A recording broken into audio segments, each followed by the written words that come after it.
సీత, పుట్టిన నా మేనల్లుడికి పెళ్ళానిచ్చే బాధ్యత నా చెల్లెలు నా మీద పెట్టింది. అందుకని ఇవాళ నుంచి పట్టుదలగా, శ్రద్ధగా, సీరియస్ గా నువ్వు అదే ఇవాళ నుంచి ప్రేమించడం మొదలు పెట్టావనుకో. ప్రేమించటమా? మన కోసం కాదు, ఆ పసివాడి కోసం. ఇలాగే సీరియస్ గా 2-3 సంవత్సరాలు ప్రేమించుకున్నావనుకో, అప్పుడు పెళ్లి చేసుకోవాలని బుద్ధి పుడుతుంది. మన కోసం కాదు, ఆ పసివాడి కోసం. హలో అల్లుడు, ఏమిట్రా ఇలా వచ్చావు? మామయ్య మీద మనసైందా? మరేమో మా అమ్మ నా పెళ్ళాన్ని నీ దగ్గరుంది తెచ్చుకోమని చెప్పింది. ఓహో, నీ పెళ్ళామా? నా పెళ్ళాన్ని నాకు ఏమోయ్యా, నేను ఆడుకోవాలి. ఒరేయ్ ఒరేయ్, ఆ టైప్ కుడుతుంది అమ్మాయి, బాగుందా? అదే నా పెళ్ళం, అంత పెద్ద పెళ్ళం వద్దుకో. ఏరా, ఇంత పెద్ద మామయ్యకి ఎసరు పెట్టేటట్టున్నావు. ఆ అమ్మాయి నీ పెళ్ళాం కాదురా, ఆ అమ్మాయిని అడిగితే నీకు పెళ్ళాన్ని ఇస్తుందా? చలో చలో. ఏ అమ్మాయి? ఏం బాబు, ఏం కావాలి? చాక్లెటా? కాదు, పెళ్ళం కావాలి. ఎక్కడ తెచ్చా? పెళ్ళావా? అవును, మావి చెప్పాడు.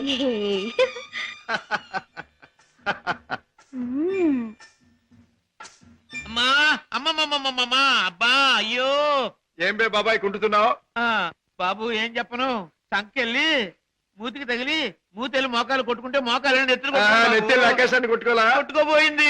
కొట్టుకోపోయింది. బాబాయ్ గారు, మీరు పాత అలవాటు ప్రకారం ఎవడి జేబులోనో చెయ్యి పెట్టబోయి ఉంటారు, వాడు వాయించుంటాడు. నేనే తప్పు చేయలేదు బాబు.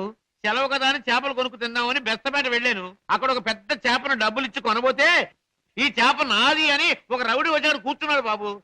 అయ్యయ్యో, నీదేంటి నాది అని ఇంకా నేను అనలేదు బాబు. వాయించేశాడు బాబు నన్ను. చేపల పులుసు దేవుడు ఎరుగును, నా ఒళ్ళు పులిచేసేసాడు బాబు. ఇది నీకు అన్యాయం, మా బాస్తో చెప్తాను, మా బాస్ని తీసుకొస్తాను అని అంటే ఏమన్నాడో తెలుసా బాబు? ఏమన్నాడు? ఏయ్ చెప్పుకోబే, దమ్ముంటే మీ బాస్ని తీసుకురా, ఇద్దరిని కలిపి కోసి పులుసు పెట్టుకుంటాను అన్నాడు బాబు. అంత మాట అన్నాడు? డామిట్. సీత, నువ్వు బాబుని తీసుకెళ్ళి ఇంట్లో దిప్పి. బాబాయ్ పద.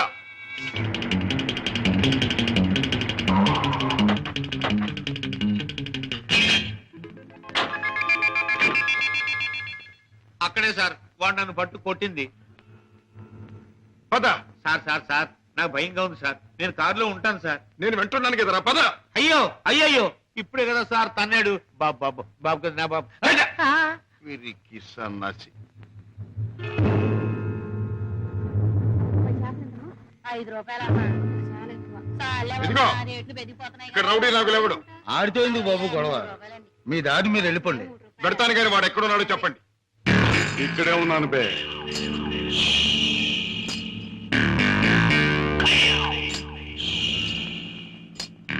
నువ్వేనా నాగులు? అనే అనుకుంటున్నాను బే. బే, ఇది నీకు అలవాటా బే? ఆ? అన్యాయంగా మనుషుల్ని కొట్టడం నేరమని నీకు తెలుసా? పేదరీతులు నాతో చెప్పక. నేను చేసిన పని నాకు న్యాయమే అనిపిస్తుంది. న్యాయం అని నీ ఇష్టం వచ్చినట్లు ప్రవర్తిస్తే చట్టం శిక్షిస్తుంది. చట్టం, శిక్ష, నేరం ఇవన్నీ మనకు అనవసరం. సముద్రం లాంటి ఈ పేటలో మనం తిమింగలం. దమ్ముంటే తెలుసుకున్నారా? లేకపోతే నోరు మూసు తలంచూపో. అంతేగాని ఈ నాగులు గారి దగ్గరకు వచ్చి రూల్స్ గిల్స్ అంటే తల మీద బొమ్మిడలు ఏం చేయగలరు. మన గురించి కావాలంటే ఈ పేటలో ఈ సన్నాసినే అడుగు. అవునులే, పేటలో పెద్దగా మురిగే ప్రతి కుక్క గురించి ప్రతి సన్నాసికి తెలిసే ఉంటుంది. మాటలతో నన్ను రెచ్చగొట్టకు. బొస్సు కొట్టేయగలను. కొట్టక కూరలు పీకేయగలను. అంత మునగడివా?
ఆగండి. నాగులు, ఇతనెవరో తెలుసా? నా కన్న కొడుకు, నా ప్రాణానికి ప్రాణం. ఈ బాబు గారు మీ అబ్బాయా? నాకు నిజంగా తెలియదు బాబు. తెలుసుంటే చేయెత్తబోదును, మాట తొలగపోదును. నన్ను మన్నించండి బాబు. ఏం నాన్నగారు, ఈ నాగులు మీకు తెలుసా? తెలుసు అంటే మీ నాన్నగారు నాకు తెలియపోటేంటి బాబు. ఒకప్పుడు జ్ఞానంలో చిక్కున్న చేపలాంటి నన్ను బయటికి లాగి తిన్నెట్టి బతికించారు. ఇది నాకు దేవుడితో సమానం బాబు గారు. రాజా పెడదాం పద. రాజా బాబు, ఏ నాగులు? ఇక నుంచి ఈ నాగులు మీ నమ్మిన పంట అనుకోండి. కట్టం వచ్చినా కన్నీరు వచ్చినా ఈ నాగులు ఉన్నాడనే సంగతి మాత్రం మర్చిపోకండి బాబు. నాగులు, ఇక నుంచి అమాయకుల మీద చేసుకోవటం మాని కష్టపడి సంపాదించి బ్రతకటం నేర్చు. అలాగే బాబు, కమాన్.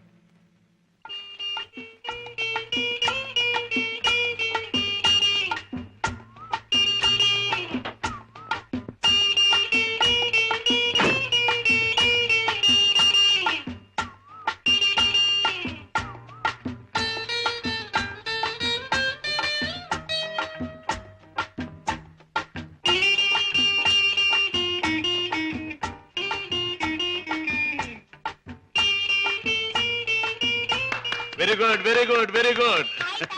నాతో డాన్స్ చేస్తావా? నీతో పోటీ చేస్తే నేను ఓడిపోవడం ఖాయం రా. కింద పడేస్తావు. దింపు తాతయ్య. నువ్వు ముద్దిస్తే గాని దింపనరా. చీ, ముద్దివ్వడానికి నువ్వే ఆడపిల్లవా? ఓడు, నీతో మాటల్లో పోటీ చేసినా ఓడిపోవడం ఖాయం రా. రామయ్య బాబు, పద్మ వచ్చిందా? ఏం డాడీ, మీ ఆరోగ్యం అది? బాగానే ఉందమ్మా.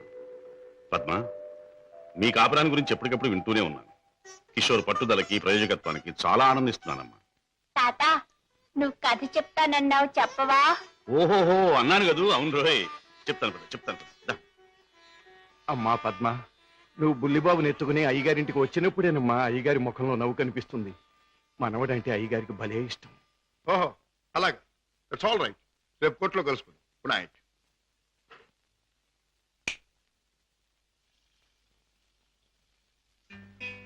డాడీ, ఇలా వచ్చారు? అయిపోతున్న వయస్సు, అలసిపోయిన మనస్సు మనిషికి గమ్యం దగ్గర పడుతుందని తెలియజేస్తాయి కదా. అలాంటప్పుడు మిగిలిపోయిన కోరికలన్నీ త్వరగా తీర్చుకోవాలని ఆశపడతాడు మనిషి. It's natural. అవునా? మీ మనసులో ఉన్న కోరిక ఏమిటి?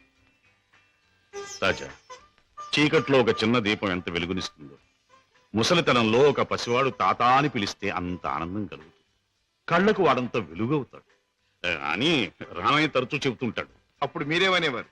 నేనా? నిజమేనని ఒప్పుకునేవాడిని. రాజా, అనుక్షణం బిజినెస్ వ్యవహారాల్లో పడి కన్నబిడ్డలకు జరపవలసిన ముద్దు ముచ్చట్లు మర్చిపోతున్నానేమో అనిపిస్తుంది. అందుకే పద్మ తన పెళ్లి తాను చేసుకుంది.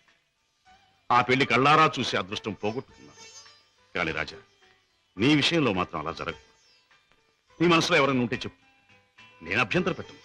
మనస్ఫూర్తిగా ఒప్పుకుని దీవిస్తాను. Thank you daddy, thank you. Good night. Good night. అవును బాస్, ఆ రంగయ్యని మీరు ఎలాగైనా రక్షించాలి. అసలు ఆ రంగయ్య ఎవరు? మా ఇంటి దగ్గర ఉండే టాక్సీ డ్రైవర్. మనిషి ఎంతో మంచివాడు, అమాయకుడు. చెయ్యని నేరానికి అన్యాయంగా జైలు పాలయ్యాడు. అతని మీద ఆధారపడ్డ అతని కుటుంబం అంతా చాలా బాధపడుతున్నారు. బాస్, మీరు ఎలాగైనా రక్షిస్తే వాళ్ళ కుటుంబానికి సాయం చేసిన వాళ్ళు అవుతారు. అలాగే సీత, ఈ కేసు నేను టేకప్ చేస్తాను. నేరస్తుల్ని శిక్షించడమే కాదు, అమాయకుల్ని రక్షించడం కూడా న్యాయవాదుల బాధ్యత, కర్తవ్యం. It's my duty. రంగయ్య, తప్పు చేయని వాడు దేనికి భయపడక్కర్లేదు. నీకు జరిగింది ఏమిటో చెప్పు. చెబుతాను బాబు, చెబుతాను. బెస్తపేటలో ట్యాక్సీ పెట్టు కూర్చున్నాను.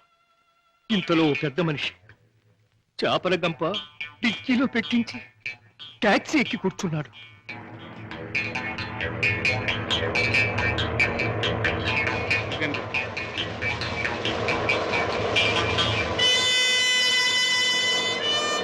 Stop, stop, stop. వెనకాల డిక్కీ తెరు.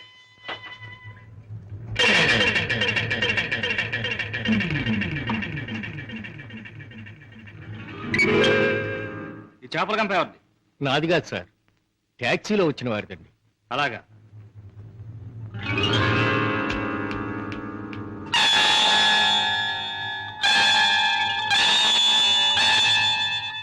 ఏరా, చాలా తెలివి మీరిపోయారా మీరు? నాకేం తెలియదు సార్. ట్యాక్సీలో ఉన్న పెద్ద మనిషిదేనండి. ట్యాక్సీలు ఎవరు లేరు సార్. దొంగ విధవ, పోలీసులు కళ్ళు కప్పి బంగారం రవాణా చేస్తావా? పట్టుబడగానే లేని పెద్ద మనిషి పేరు చెబుతావా? నీ సంగతి, నీ ముఠా సంగతి తెలుస్తాను. అలా తప్పు చేసినాడు, తప్పించుకున్నాడు. నేను జైలు పాలయ్యాను. బాబు గారు, రోగిష్టి నా భార్య, విటోడైన నా కొడుకు, మొగుడు విడిచిపెట్టి నా కూతురు, నేను లేకపోతే అనాథలైపోతారు బాబు. రంగయ్య, బాధపడక. నేరస్తుడు తప్పించుకుపోలేడు. అన్యాయంగా చట్టం చేతిలో ఎరుకున్న నిన్ను నేను కాపాడతాను. నీ టాక్సీలో ఎక్కిన మనిషి ఎలా ఉంటాడు, ఏమేం మాట్లాడాడు, అవన్నీ చెప్తావా? ఏ టాక్సీ వస్తావా? నా పేరేం ట్యాక్సీ కాదయ్యా. నీ పేరు ఏమిటి తెలుసుకునే టైం లేదు నాకు. వస్తావా లేదా? అయ్యయ్యో, ఉండవయ్యా, రావటానికే కదా ఉన్నాం. అయితే మీరు ఆ బొట్టు తీసుకెళ్ళి దిక్కులు పెట్టి.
నీలాంటి దేశద్రోహులు చట్టం నుంచి తప్పించుకోలేరు. నీలాంటి దుర్మార్గులు ఈ స్మగ్లింగ్ నేరాలు చేస్తూ ఉంటే పాప అమాయకులు శిక్షించబడుతున్నారు. నువ్వు చేసిన వెధోపరికి పాప టాక్సీ డ్రైవర్ జైలు పాలయ్యాడు. పెద్ద దేశభక్తునంటూ నేరస్తులను పట్టుకుంటాను, దేశద్రోహులు శిక్షిస్తానని కబుర్లు చెప్పే నీ ఇంట్లోనే ఉన్నాడు పెద్ద దేశద్రోహి. ఏమిటి మీ నాన్న ఒక పెద్ద స్మగ్లర్ చేస్తాం.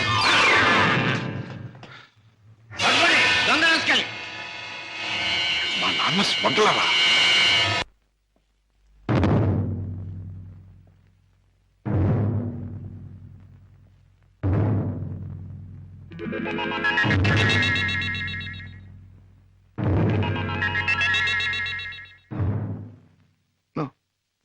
నేను నమ్మలేను.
మిస్టర్ శశిభూషణ్, మొన్న నువ్వు లండన్ లో విలువ కట్టిన వజ్రాలను మళ్ళీ నువ్వు ఒకసారి చూడాలని అవతల స్మగ్లర్స్ అడుగుతున్నారు. కనుక రేపు మళ్ళీ నువ్వు బయలుదేరాలని బాస్ చెప్పారు.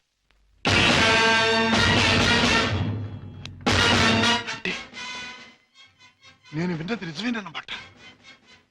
Daddy is smuggler, daddy is criminal.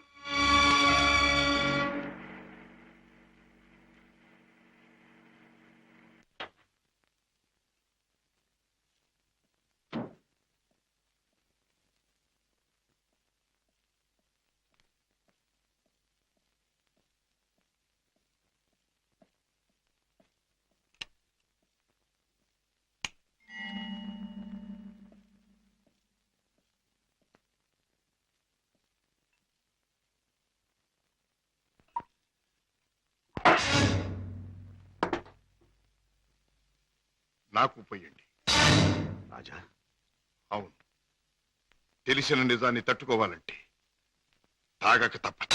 తప్పనిసరిగా నీతో తాగించే ఆ తెలిసిన నిజాలేమిటి? మీకు తెలియదంటారా? నీకేం తెలిసిందంటాను. ఏనాడో తెలియవలసింది, లేదా ఎప్పటికీ తెలియకూడంది తెలిసింది.